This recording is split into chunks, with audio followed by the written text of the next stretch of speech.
that. So God's plan. Okay, so we're keeping it really simple this time. We don't want things to be too complex, overly verbose. We're just keeping things really clear cut. We're always going to have a plan of action, and we're always going to know what we're going to be doing in each phase of the castle siege. So we've broken it up into four main phases. So all you need to know is that phase one and two will be outside of the main walls. As soon as the main walls come down, we're going to be in phase three, which is going to be our longest phase. And then after phase three, once we break that inner gate, then we are going to be in the final phase. This whole plan is contingent on castle ownership. So we're putting all of our money on one singular thing, and that's to take the castle. We're not going to be fighting over pillage points because, as I'll discuss later, we did a little bit of theory crafting, and fighting over the pillage points, it's a fool's errand. You're only fighting over 10% of the total vault, whereas if you take the castle and you win the prize, you immediately get 50%. So at best, if we were to rush around and take all of the pillage points, we would be getting like maybe 30 to 40%. Whereas if we take the whole castle, we get all the glory. Everybody respects us. That's what we're really fighting for, is to be the best. And so if we take the castle, we are by all means considered the best. So I think that's what everybody in this alliance is ultimately pushing for, especially with the quality of players that we have at this point in this server. So phase one. This is going to be the shortest phase of the operation. This is going to last right from the very beginning until 4 minutes into the castle siege. So what you don't see up at the very top left of this image here is the Titan Reach respawn point. It's where everybody gets teleported to as soon as the event starts if you're not one of the defenders. So we're all going to be starting at the top left of this image here, and then we are all just going to glide down from the top left all the way to the far right siege ruin. So we're going to capture siege ruin 1. This is going to give us access to the platform golem. He's one of the first golems to spawn. And then we are going to escort him to the walls, and then we're going to do what Speedwagon did to us. And we are just going to attempt to climb up onto the wall immediately within that first couple minutes. We're really only going to have one or two attempts at this. It's not a big deal if this fails. The whole operation isn't dictated by this very first siege golem push. This is just filler time until we get to the more important steps. So if you are one of the successful few who get on top of this golem and you make it up to the top and we clear the defenders, what you need to do is ignore the text down here that says jump down. We know that meme way too well. No more jumping down, guys. It's confirmed. Instead, you're going to stay on top of the wall. You're going to run towards the center while you're on the rampart. And then there's going to be two levers up there. You're just going to pull the lever. So once again, TLDR, take the golem, ride it to the wall, run to the middle, open the doors. As soon as the doors open, all the defenders are going to say, oh shit. Because that's when everybody's going to start funneling in, and then they don't really have, they can either hold the choke or they can back up. And realistically, they'll probably back up because that makes more sense. So, phase two, this unlocks at 5 minutes. So there have been some minor changes to this slide in particular and this phase in particular. This phase begins when Stone Crasher spawns. So he spawns right at 5 minutes into the siege. So we're going to call out, we're now in phase two because we see that Stone Crasher is spawned. Previously, we were going to be the alliance that goes over and takes it and then escorts them to the wall ourselves. And we were going to knock it in, but we have since chatted with another alliance, the Team Solid Alliance. They are going to be the ones doing this. So we've agreed with them that we're just going to respect the middle road boundary as our side of the wall, and then their side of the road is their boundary. So we're just not going to step on each other's toes at this point in the planning, because if you remember, the enemy of my enemy is my friend. So as long as we see them take this Stonecrasher golem and he goes towards the main door and he starts breaking it in, he's doing his job. So that means we're keeping all of our people alive. We have extra resources to rush in and do what we need to, and we just don't need to be losing people for no reason. Now, this is different though. Let's say, for example, we watch at 5 minutes, somebody takes the golem and they start going to like Africa. Okay, that's not part of the plan. At which point we immediately kill the golem, we wipe who's ever on Siege Ruin 3, and then we do it ourselves again. So we're gonna give it one watch. We're just gonna watch it for one push. If that golem doesn't look like he's doing his job, we will make him do his job. So in phase two, all that matters is taking over the big golem, Stone Crasher, and breaking in the doors and the walls, because then we can proceed to the next phase, which is going to be the toughest and the hardest one, in my opinion, and the one that we're going to be spending the most amount of time in. This is phase three. So phase three will begin officially as soon as the walls break down. We're hoping it's going to start right at 15 minutes into the siege, but it depends on when that first wall comes down because it could immediately be right off the rip because two of you guys made it up from the platform golem, which would be awesome. But if it doesn't, it's not a big deal. We still will just escort the golem, break it down. So phase three. Once this happens, as soon as we see that the lava golem has spawned, which he spawns at 15 minutes, everybody in the alliance is immediately going to run back up to Siege Ruin 2. That's up at the very top. It's going to be right next to the platform golem and in between Stone Crasher. The lava golem, or is otherwise known as Gatehammer, he's the small guy. So he's the only one that can fit in this inner courtyard door to break it down. Therefore, he is the most important golem out of all of them by far. It is our utmost priority to take this small little man and escort him to the big door so he can break it down for us. Okay, we are going to continually just escort him back and forth, back and forth. We're expecting him to die 2 or 3 times. That's just how it looks like in all the other sieges that I've seen. So we're gonna escort him down. If we get wiped, the golem driver is still just gonna push through, and you're still just gonna knock on that door because remember they're gonna have 4 guilds up on this rampart in here, and they're just gonna be shooting at him the entire time. So he's most likely gonna die pretty quickly. So as soon as we see him die, we do it again. We run back up to point two, escort him down again. We just keep. We're gonna be in this phase for quite a while. So while we are in this phase, the first time that we successfully escort him down, Blood Talons and Suboptimal have plans to jump up to the rooftops in the center here. We're going to try and capture this point two respawn point, but Blood Talons and Suboptimal, you're both going to take the buildings that are in that central pillar there or that central square. Each going to take a side, and you guys are just going to rain fire down on whoever passes by, and we can keep that respawn point at two. Anytime somebody dies, at any path, at any point along this path, they're just going to respawn and help you reinforce as well at two, and they can just kind of hang around or run back up to wherever the golem is or where the main ball is. But yeah, so that's the whole plan. And if you remember from our previous siege, we were having so much trouble getting into point two because every time we would push off, there was just guilds sitting up there just raining hell on us. So instead, we're going to flip the script this time. It's going to be us who's controlling the high ground. Those 2 guilds are going to be holding it for us while we just continually escort this lava golem back and forth. So all we're going to do is just take the golem, break down that inner door, and have a steady, secure force holding the high ground for us the entire time. So that's going to be the whole thing. If we can capture pillage point one on the way, that's a bonus, but it's not really a priority. Like if you're running past it on the way, sure, go ahead, try to cap it. But that's like, it's a fool's errand. We're not really allocating any resources to it. If we're calling an objective, your priority is still on the objective.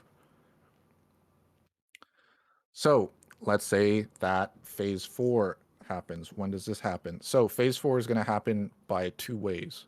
The first way it's going to happen is because the lava golem successfully breaks down the door. And the second way that's going to happen is if you see a summon portal. If you see a summon portal, just assume that we are immediately in phase four. So the most important thing of phase four is that we need to capture the respawn point three. I outlined it here in the red. It's this right side respawn point, and then also this is what it looks like from the actual POV when you're on the point. So we need to capture this respawn point here. It is the most important thing because once we capture it, everybody in the alliance can teleport to it, and you can only teleport to it when you're dead, but that's really easy to accomplish because all you need to do is just die. Just jump off the rooftop. You're already going to be 25% HP, run into a red, and then you can respawn here. and instantly we're reinforcing this point. So all we need to do as soon as phase 4 hits is take this respawn point, and then we're just going to hold it. Once we have an ample amount of people, then we can consider pushing in. But we're gonna eye it. We're gonna see how many people we can get there. So, and like I mentioned, this phase is going to happen either because A, we break down the front door with the lava golem and we get a successful push in, or B, because you see a summon. And if you see a summon, everybody in the alliance is going to shut up while somebody else takes over shot calling. While whichever guild makes it to this point, you push for this point, you cap it, and as soon as you cap it, everybody shouts your name. You're a hero. We're all in love with you. You're such a great person, because now we get to play the big boy game here, which is hold the high ground and then get ready to we're going to get ready for the really big push, which is to take the throne. And ideally, after we take this respawn point, we're going to be popping the rain to prevent defenders from coming in. And it's really important that we take this moment slow and we secure this, because as soon as we take this, every single person that we kill ends up spawning in Vienta village, and we're way out in the middle of nowhere. And that's when they're going to be like, oh shit, I have no way to get back to my guild to help them. I'm screwed. So, whereas every time we die when we have this, oh, XD Lamau, you just spawn right back here. So, it makes sense why this is so pivotal and so important. We can slowly take our time just whittling away at the defenders, and they're going to be in the middle of nowhere. And then when we're ready for that big push to take the throne, that's when we're gonna pop it and just rush. So the hold plan, once we take the throne, what we're gonna do is we're gonna have Yokai and Running Dawn. We're gonna be holding the center choke here. We're going to be having Blood Talons holding respawn point 3. We don't really need all of Blood Talons up on the right side. We'll just send like maybe some GS daggers and just some like heavy pumpers up there, and then the rest can still be in the main ball. And then same with the suboptimal on the left side. We're gonna be splitting it really evenly, but the bulk of the forces are gonna be in this main central choke. And then that's it. We're just gonna turtle from this point on. In the event that we get wiped or we feel like we're getting wiped, we're just going to reconvene at point 3. That's it. And if we lose this whole thing, then we're back at the start of phase 4, where we just need to regroup outside, and then we need to quickly rush for point 3. And that's going to be the whole hold plan. We're just going to turtle, and we're just going to we're going to figure out what step of the plan that we're at and what side we're going to take, but that's pretty much it. And by the time we reach this hold plan, we're probably going to be at like 15 minutes left in the siege. So it's going to be coming down pretty close to the wire. We do also have a contingency plan in place where if we get rushed and we feel like we're about to lose the throne, we might just send some people to open the levers on the side, but we'll figure that out. We're just going to play it by ear and see how we're feeling. But I'm feeling pretty confident that if we can take this respawn point 3, we're going to be able to hold it because it's a high ground and we're really good at holding chokes. I don't really see a world where they can push up and take it from us if we're able to capture it the first time. So this is why we are focusing just on the castle throne. I just did a little bit of number crunching here because I'm a turbo nerd. And so if you look here, we have this was a successful siege from a European guild called Sovereign. And this is their 4 guilds. They just have different name spellings for their guild. But so this was the first successful castle siege in Europe. Each member got 1,400 here.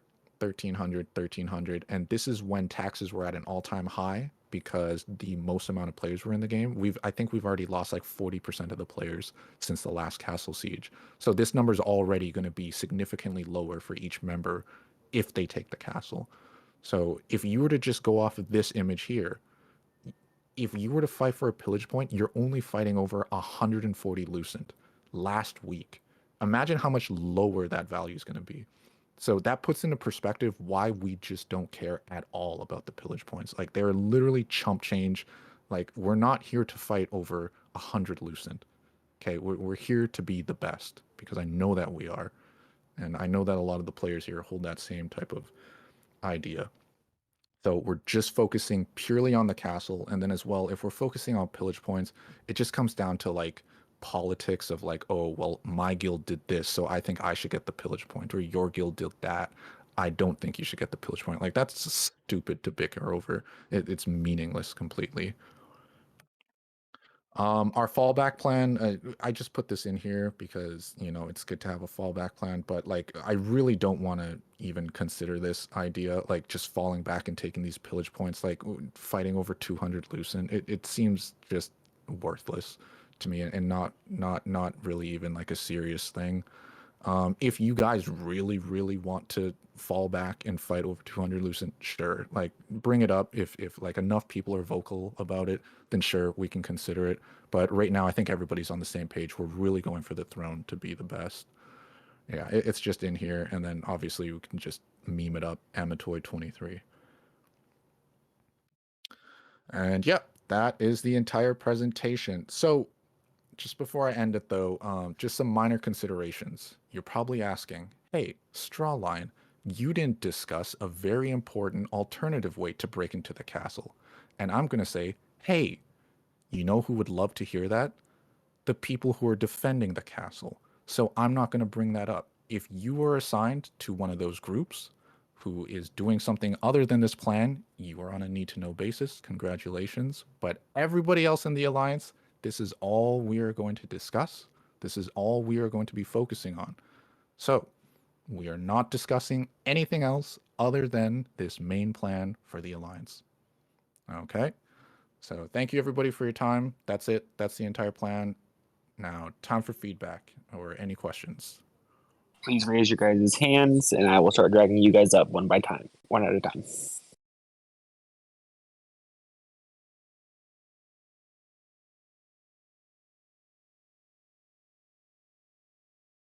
No questions. Okay, all right, okay, bye everybody. Have a good night.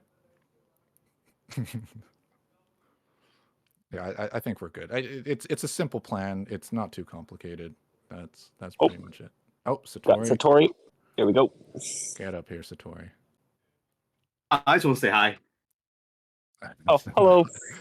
Hello. No, it's no question on my end. We're just ready to go. Good presentation. I don't know if anyone's gonna ask any questions. But yeah, good shit, man. Good layout. Appreciate it. Yep. Always, brother. Always. Okay. I'm assuming that nobody else has any questions. If you do have questions, you can also just put them in the GVG feedback channel, or you can send me a message and we can chop it up like that. But yep, I think we're all good here, guys. So thank you again for your time. I hope you have a great weekend, and we'll see you on Sunday. Take care. GVG. If you guys think of anything, please feel free to message any of your guys' leadership to get these things brought up. We like to be vocal, so communicate.